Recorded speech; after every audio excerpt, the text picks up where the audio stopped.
ஜனநாயகன் படத்தின் படப்பிடிப்பிற்காக சென்னையிலிருந்து மதுரை விமான நிலையம் சென்று அங்கிருந்து சாலை மார்க்கமாக கொடைக்கானல் செல்கிறார் நடிகரும் தாவேக தலைவருமான விஜய். இந்த நிலையில் ஏற்கனவே அவர் சென்னை விமான நிலையத்திலேயே கட்சி தொடங்கிய பிறகு முதன்முறையாக அவர் செய்தியாளர்களை சந்தித்தார். அப்பொழுது தொண்டர்களுக்கு அவர் வேண்டுகோள் விடுத்தார். அபாயகரமான முறையில் இருசக்கர வாகனங்களில் தன்னை யாரும் பின்தொடர வேண்டாம் என்று அவர் கோரிக்கை விடுத்திருந்தார். இந்த சூழலில் மதுரை விமான நிலையம் சென்ற அவருக்கு அங்கு தொண்டர்கள் கூடியிருந்த காட்சிகளை நாம் பார்த்துக்கிறோம். அந்த நிலையை நாம் திரையில் பார்த்து வருகிறோம்.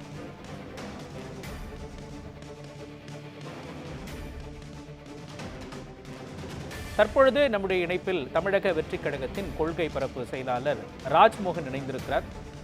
சார் வணக்கம்.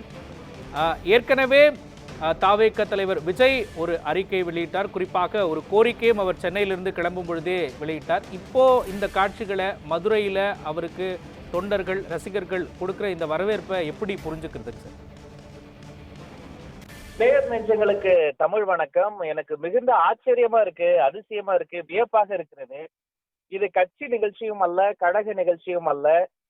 மக்களை சந்திக்கவோ மண்ணின் மைந்தர்களை சந்திக்கவோ தலைவர் திட்டமிட்டு வரவில்லை. அவர் தொழில் நிமித்தமாக ஷூட்டிங்காக தான் வந்தாரு. ஆனா மதுரைக்காரங்களை பத்தி நம்ம எல்லாருக்கும் தெரியும். மதுரைனா மல்லி, மதுரைனா ஆசம், மதுரைனா வீரம், மதுரைனா அன்பு. கட்டுக்கடங்காத காட்டாறு போல ஓடுகிற வைகை நதியை போல அவர்கள் மக்கள், பொதுமக்கள், பெண்கள், தாய்மார்கள் எல்லாம் அங்க கூடி நின்று நாங்க பார்த்துட்டு தான் போவோம். காலையில இருந்து நின்னதை பார்த்து எங்களுக்கு பெரிய ஆச்சரியமா இருந்தது. அதனால்தான் காலையில் சென்னையில் ஏறுகிற போதே விமான நிலையத்தில் வெற்றி தலைவர் சந்தித்து சில விஷயங்களை சொன்னாரு. இது கட்சி ரீதியா வரும்போது சந்தித்து கொள்வோம். இப்ப நான் தொழில் நிமித்தமா தான் போகிறேன், தயவு செய்து இது மாதிரிலாம் வராதிங்க என்பதை ஒரு அன்பா அவர் சுட்டி காமிச்சாரு. தலைவரை பொறுத்த வரைக்கும், வெற்றி தலைவரை பொறுத்த வரைக்கும் இப்பதான் தொட்டுவிடும் தூரத்தில் நடைபெற்று முடிந்த கோவை கருத்தரங்க ஒரு மிகப்பெரிய மாலைய வெற்றி வாய்ந்த ஒரு கருத்தரங்கமாக மாற்றி காட்டினார். அங்கேயே நான் அந்த மேடையிலையும் சொன்னதை போல விமான நிலையம் எல்லாம் விஜய் நிலையமாக மாறுவதை பார்க்க முடிகிறது. ஆனா இந்த நேரத்துல பாசத்திற்குரிய மதுரைக்கார பாசக்கார பசங்களை, அன்பர்களை, தாய்மார்களை வேண்டி விரும்பி கேட்டுக்கொள்வது ஒண்ணுதான். தயவு செய்து காட்ட வேண்டிய நேரத்தில் நம்ம பாசத்தை காட்டிக்குவோம். இப்ப அவர் ஒரு படப்பிடிப்பு விஷயமாக போறாரு. அதனால வெற்றி தலைவரின் வார்த்தைகளுக்கு மதிப்பளிப்போம்.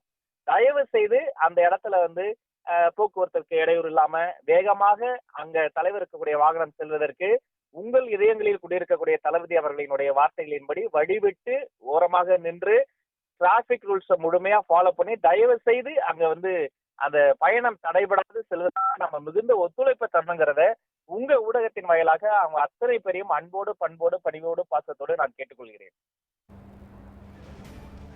சார், குறிப்பா கட்டுக்கடங்காத ஆறுன்னு ஒரு வார்த்தையை நீங்க குறிப்பிட்டீங்க. அவர் ஏற்கனவே கட்சியின் தலைவராக ஒரு வார்த்தையை அவர் சொன்னாரு, அறிவுரையா தொண்டர்களுக்கு சொன்னார். ஆனால் அதையும் மீறி காட்சிகளில் நம்மால் பார்க்க முடிகிறது. மீண்டும் மரத்தில் ஏறுறது, சாலை தடுப்புகளை தள்ளி விடுறது, இந்த மாதிரியான சம்பவங்கள், இந்த மாதிரியான விஷயங்கள் தொடர்ந்து கொண்டே இருப்பதை எப்படி சார் ஏற்றுக்க முடியும்? என்னுடைய தலைவர், வெற்றி தலைவர் வரைக்கும் அவருடைய வார்த்தை அல்ல, அவருடைய வாக்கியம் அல்ல, அவருடைய கண் அசைவு போதும். அதற்காக கட்டுண்டு அவர் சொல்வதை போலவே அவர் சொல்வதை செய்வது மட்டும் கிடையாது, அவர் நினைப்பதையே செய்து காட்டுவதுதான் தமிழக வெற்றி கழக தொண்டர்களினுடைய பணி.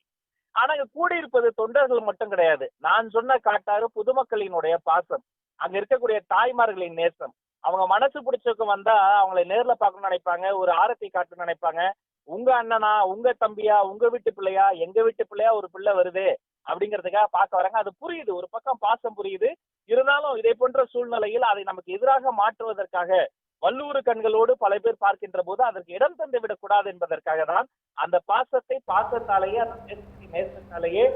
சார், நீங்க சொன்னீங்க பெண்கள், தாய்மார்கள், குழந்தைகள் எல்லாம் பார்க்க வந்திருக்காங்கன்னா அந்த பாதுகாப்புன்றது ரொம்ப முக்கியம் இல்லைங்க சார்? அந்த பாதுகாப்புன்ற ஒரு பாயிண்ட்டுக்கு பதில் 100% ரொம்ப முக்கியம். அதனால நாங்க தலைவரே ஊடகங்களை அழைத்து, தலைவரே ஊடகத்தின் வாயிலாக அந்த கோரிக்கையை முன்வைக்க நாங்களும் அதை தான் வலியுறுத்துறோம். அந்த பொறுப்பாளர்களோ கழகத்தினுடைய நிர்வாகிகளோ அவர்கள் யாருமே தலைவர் சொல்றதை அங்க மீற மாட்டோம். அதே மாதிரி பொதுமக்கள் கொடுக்கிற பொழுது உங்க பாதுகாப்பு ரொம்ப முக்கியம். அதனாலதான் நேற்றைய தினமே அதுக்கு ப்ரிப்பேர் பண்ணோம். யூ ஆர் ப்ரீசியஸ், நீங்க தான் எனக்கு ப்ரீசியஸ் தலைவர் சொல்றாரு, அதை அவங்க புரிஞ்சுக்கணும். தயவு செய்து அதை புரிந்து கொண்டு இந்த நேரத்தில் அவங்க தகுந்த ஒத்துழைப்பை தரணுங்கிறத மீண்டும் ஊடகத்தின் வாயிலா நானும் வலியுறுத்தேன். இணைப்பில் வந்து உங்களுடைய கருத்துக்களை பதிவு செய்ததற்கு நன்றி திரு ராஜ்மோகன்.